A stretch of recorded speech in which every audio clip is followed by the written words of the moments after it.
Dear viewers, আসসালামু আলাইকুম। আশা করি সবাই ভালো আছেন। আজকে আমরা সরিষা ক্ষেত দেখতে চলে আসছি।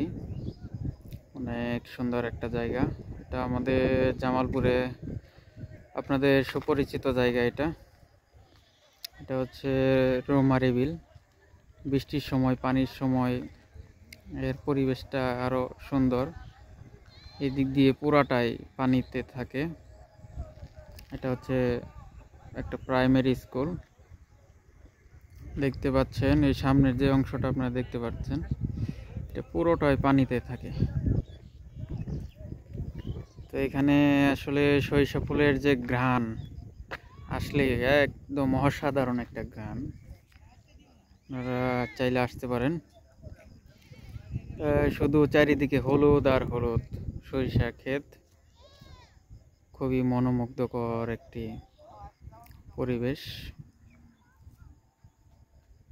আমার কাছে খুবই ভালো লাগলো জায়গাটা। এই দেখতে পাচ্ছেন এখানে পানিতে একসময় এই নৌকাগুলো চলতো, এখন পানি না থাকার কারণে চরে আটকা পড়ে আছে। ওইদিকে দেখতে পাচ্ছেন অনেক দর্শনার্থী চলে আসছে এই সরিষা ক্ষেত দেখার জন্য। আজকে একটু ঠান্ডা ঠান্ডা, রোদ কম। একটু রোদ থাকলে হয়তো ভিডিওতে আরো সুন্দর লাগতো, ভালো লাগতো। এখানে দেখতে পাচ্ছেন অনেকেই ছবি ওঠাচ্ছে।